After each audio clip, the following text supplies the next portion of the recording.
Jalpaiguri medical কলেজে junior ডাক্তাররা আজ রোগী এবং সাধারণ মানুষের হাতে রাখি পরিয়ে দেন।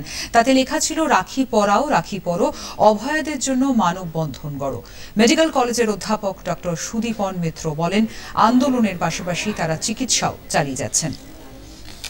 একটা বার্তাও দিচ্ছে রোগী এবং তার পরিজনদের যে ডাক্তাররা রোগীর বিপক্ষে নয়, তারা বন্ধু।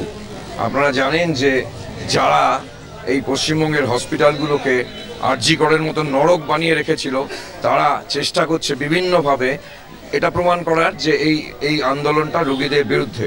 কিন্তু আমরা দৃঢ়ভাবে বলছি যে রোগীরা চিকিৎসকদের বন্ধু, এবং আজকে যেমন একদিকে আমরা রাখি পরাচ্ছি কিন্তু এবং সমস্ত পরিষেবা সুষ্ঠুভাবে দেওয়া হচ্ছে। আমরা এরকম একটা প্রিন্ট বের করেছি যাতে সবাই জানতে পারে আমাদের মোটিভটা কি এই রাখি পরানোর পেছনে, যে আমরা সবাই আরজি করে যে ঘটনা হয়েছে আর এই পুরো দেশে যে রেপ কেসেস বা মেয়েদের এগেনস্টে যা হচ্ছে, আরও যা ইনজাস্টিস হচ্ছে, সব কিছুর এগেনস্টেই আমরা প্রোটেস্ট করছি।